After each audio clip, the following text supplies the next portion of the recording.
حضرت صلی اللہ علیہ وآلہ وسلم پر وحی کا ابتدائی دور اچھے سچے پاکیزہ خوابوں سے شروع ہوا۔ آپ خواب میں جو کچھ دیکھتے وہ صبح کی روشنی کی طرح صحیح اور سچا ثابت ہوتا۔ پھر من جانب قدرت آپ تنہائی پسند ہو گئے اور آپ نے غار حرا میں خلوت نشینی اختیار فرمائی اور کئی دن اور رات وہاں مسلسل عبادت اور یاد الہی و ذکر میں مشغول رہنے لگے۔ جب تک گھر آنے کو دل نہ چاہتا توشہ ہمراہ لیے ہوئے وہاں رہتے۔ توشہ ختم ہونے پر ہی اہلیہ محترمہ حضرت خدیجہ رضی اللہ تعالی عنہا کے پاس تشریف لاتے اور کچھ توشہ ہمراہ لے کر پھر وہاں جا کر خلوت گزین ہو جاتے۔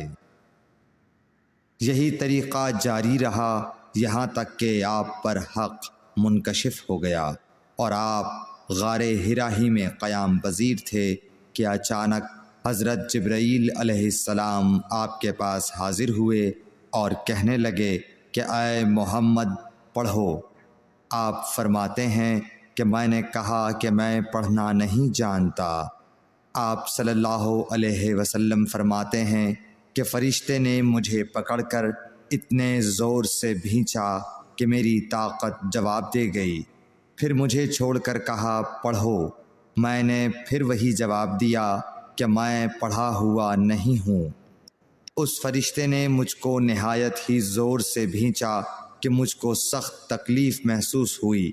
پھر اس نے کہا کہ پڑھ۔ میں نے کہا میں پڑھا ہوا نہیں ہوں۔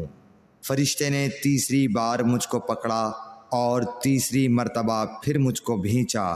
پھر مجھے چھوڑ دیا اور کہنے لگا کہ پڑھو اپنے رب کے نام کی مدد سے جس نے پیدا کیا اور انسان کو خون کی پھٹکی سے بنایا۔ پڑھو اور آپ کا رب بہت ہی مہربانیاں کرنے والا ہے۔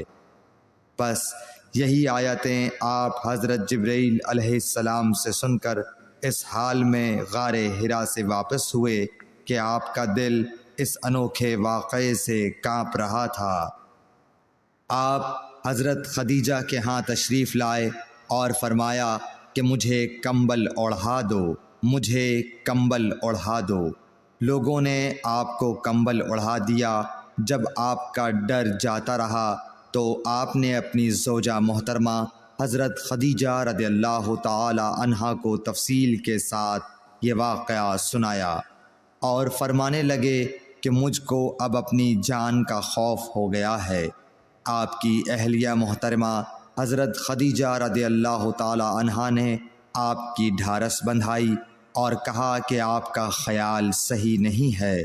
اللہ کی قسم آپ کو اللہ کبھی رسوا نہیں کرے گا۔ آپ تو اخلاق فاضلہ کے مالک ہیں۔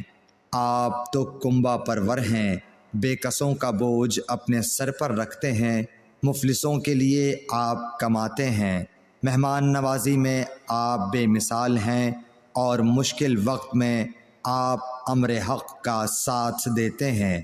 ایسے اوصاف حسنہ والا انسان یوں بے وقت ذلت و خواری کی موت نہیں پا سکتا۔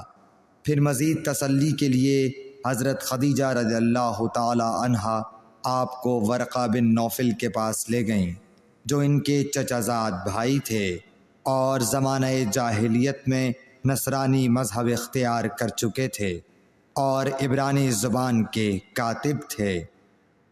چنانچہ انجیل کو بھی حسب منشائے خداوندی عبرانی زبان میں لکھا کرتے تھے۔ انجیل سریانی زبان میں نازل ہوئی تھی، پھر اس کا ترجمہ عبرانی زبان میں ہوا۔ ورقہ اسی کو لکھتے تھے۔ وہ بہت بوڑھے ہو گئے تھے، یہاں تک کہ ان کی بینائی بھی رخصت ہو چکی تھی۔